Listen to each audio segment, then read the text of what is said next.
Hey guys, happy Saturday. Hope you're having a good week. And I hope you had a good July 4th. We had a bunch of fireworks going off behind our house, which was kind of annoying because it was going off into the night, but that's okay. I think they were actually from the city, and we just happened to be close to where they set them off, which I guess isn't a bad thing. So, yeah, so I hope you guys had a good holiday. Um, I've been trying to upload. Well, I upload every Monday now at 11 o'clock Eastern time, or just before that.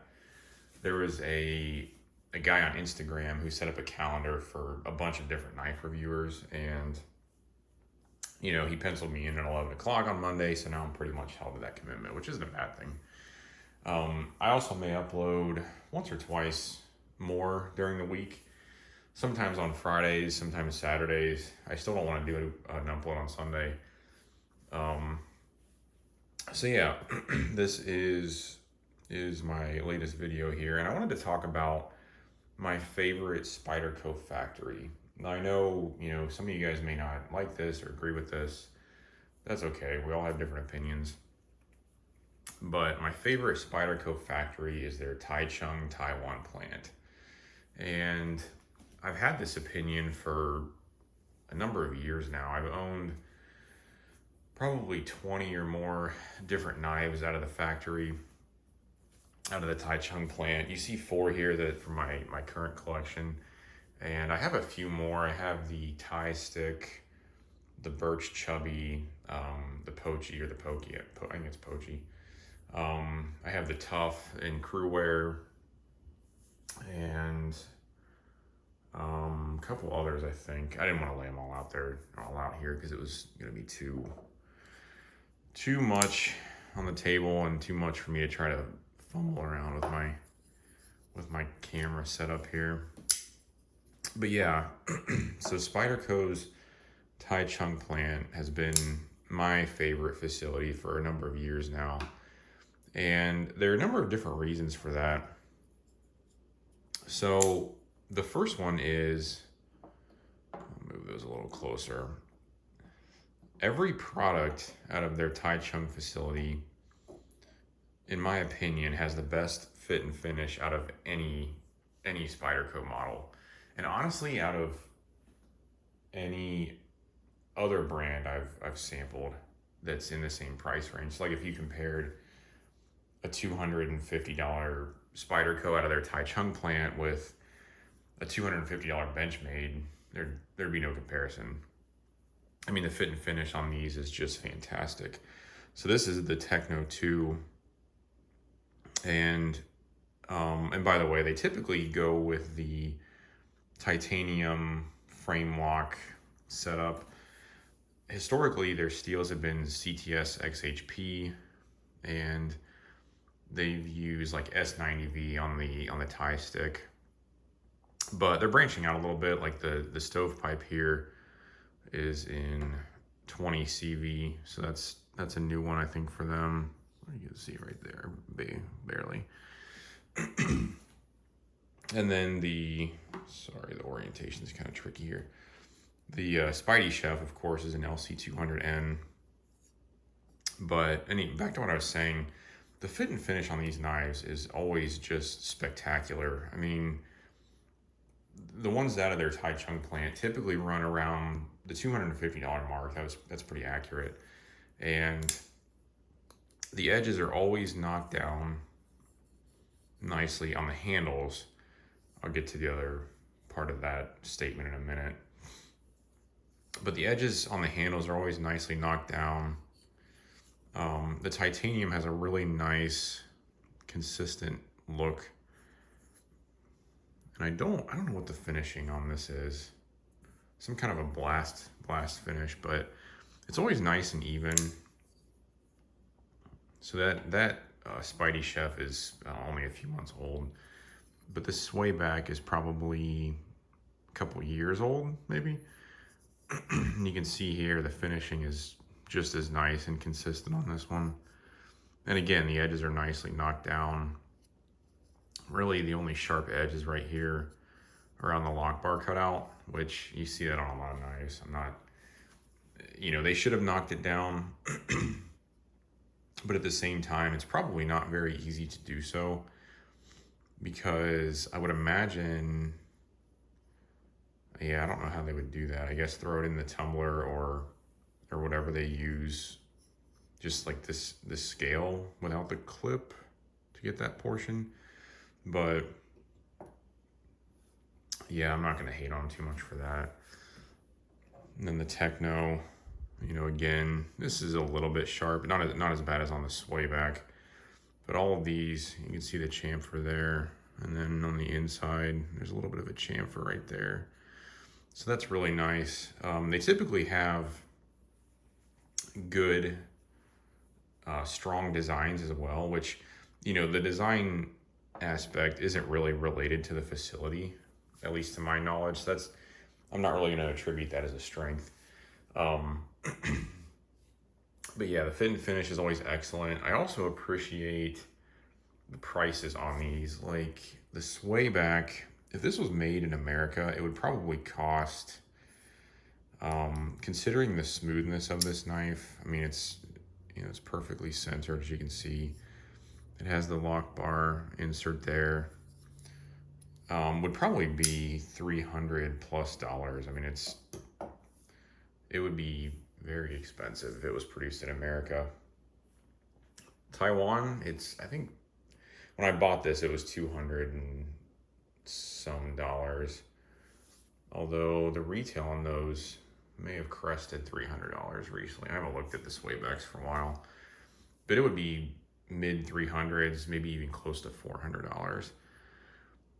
But being produced in Taiwan, you know, you save a little bit of money, so I appreciate that fact. And honestly, getting back to the fit and finish again, especially with Spyderco's Taiwan plant, the fit and finish on these, in my opinion, far eclipses their fit and finish on their American models, and especially on their Japan models. The stuff out of Golden, Colorado, it normally is pretty nice, but there have been times when I've seen uneven edge grinds. I've seen some sharp edges in some strange places that wouldn't show up on the Taiwan models. So this is the stovepipe, and you can see the nice even grind on the edge there. Let me get this chef here so you can see how nicely the edge of the ground on that with the upswept blade, and the Swayback is really no different. And again, I've seen some weird edges coming out of their Golden, Colorado plant, and the Japan facility that they have, I don't know, it's a little bit uneven here at the back, but it would probably help if they put a choil on their knives, which they should. So yeah, especially fit and finish, you know, compared to the price, is really excellent in their Taichung plant.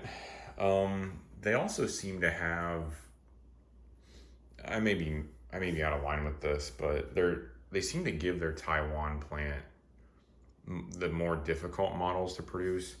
Like their American facility produces, and this is just generally speaking, their American facility produces like the PM2 and the Para 3, and the Mannix, which, you know, I'm not saying those are easy to make, but they don't tend to have, you know, difficult machining features and stuff like that. Like the stovepipe here, I know some of you guys aren't a fan of the stovepipe, that's fine.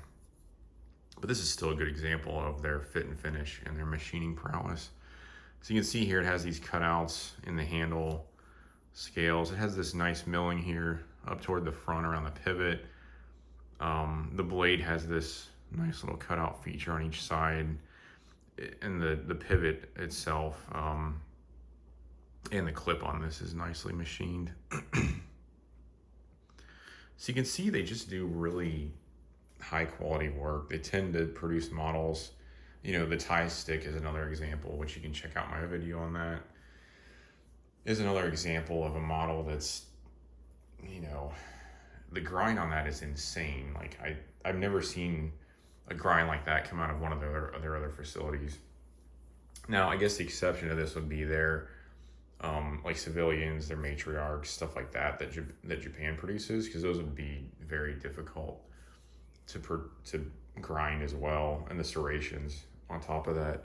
But in general, I think their Taichung plant tends to take more difficult models, and I think they tend to have a higher level of skill when it comes to titanium work and titanium machining. Um, Everything's just so even. I mean, even the lock bar cutout here, you can see it's nice and even with the chamfer around the edge. And yeah, it's just really, they're all really well done. And it's been like this, I don't know, in the 10 years I've been buying models out of Taiwan. I was a little skeptical when I first got into the hobby about paying that much for something that was coming from overseas, but you know, it's sort of a thing I think that all knife collectors overcome eventually. It's, you know, you see this stuff, it's like, oh, it's made overseas, that's really expensive for what it is, and then you're like, wow, this is as good, if not better, than anything coming out of America. And you know, talking about Spyderco specifically, but like this, the techno, the smoothness on this knife is insane. Like it feels, I don't think it doesn't feel quite like a Chris Reeve, but it's just very, very smooth. It's hard to compare it to something. And the stovepipe is pretty similar to the techno, and I suspect it'll get better as it wears in. The chef is pretty much the same. Just, I don't know, it's hard to describe how they feel, but almost everyone I've ever felt out of this facility has that same feel. Like the sway back is the same way. So yeah, so I appreciate the high level of fit and finish. I think it surpasses in general their other facilities. I appreciate the fact that they produce, in my opinion, Spyderco's most difficult models. And I guess kind of piggybacking off the quality side, every one of these that I've disassembled, I mean, yeah, I understand the setups are fairly straightforward. You have the frame lock, the titanium frame lock setup. But every one that I've disassembled has been extremely easy to do so. Like with the techno here, you take you know, these few screws out and just basically pull the scales apart. That's the same with the stovepipe, the same with the Spidey Chef, which again, that's somewhat related to their design. But then the kicker is they're also very, very easy to get back together. Like they're very consistent. Like if you've ever taken apart a Chris Reeve knife, it goes back together the exact same way that it was before you took it apart. And that's the same with all of these. Like I think I've taken all these apart and cleaned them out, just sort of done some general maintenance. And they are so easy to get back together. They center right back up perfectly. And it just is a hallmark and a sign of excellent quality. And I think that's probably the most tangible sign to me, is how easily you can take these apart and reassemble them.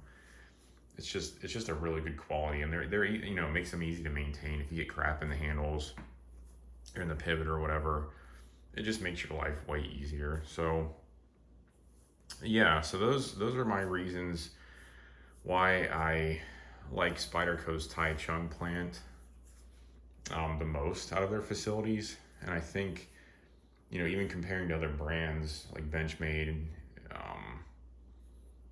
I don't know, We Knife is a little bit more difficult because their production costs are so much lower. But the level of quality coming out of Spyderco's Taichung facility compared to the price is really, really excellent. Now, you know, if you look at models like the Python, yeah, those are a little expensive. Even the stovepipe here, this is, you know, these are like $400. That's a little bit expensive, but at the same time, you're paying the designer of the knife some royalty, I'm sure. And, you know, production costs are going up. I think when I bought the Chef, it was 200 and some bucks. This way back was closer to 300. It's probably over 300 now. The Techno was 200 and some, 230 or something. So yeah, in general, just a very good value for your money, very well built, and I think it's the model facility in um, Spyderco's umbrella. So just my thoughts. If you guys have any different thoughts, leave them below. If you've seen examples come out of their Taichung plant that weren't great, let me know. I've never personally seen it. Um, and yeah, if you have any questions, please also leave those. Thanks for watching, and subscribe if you haven't, and we'll talk to you guys in the next one. See ya.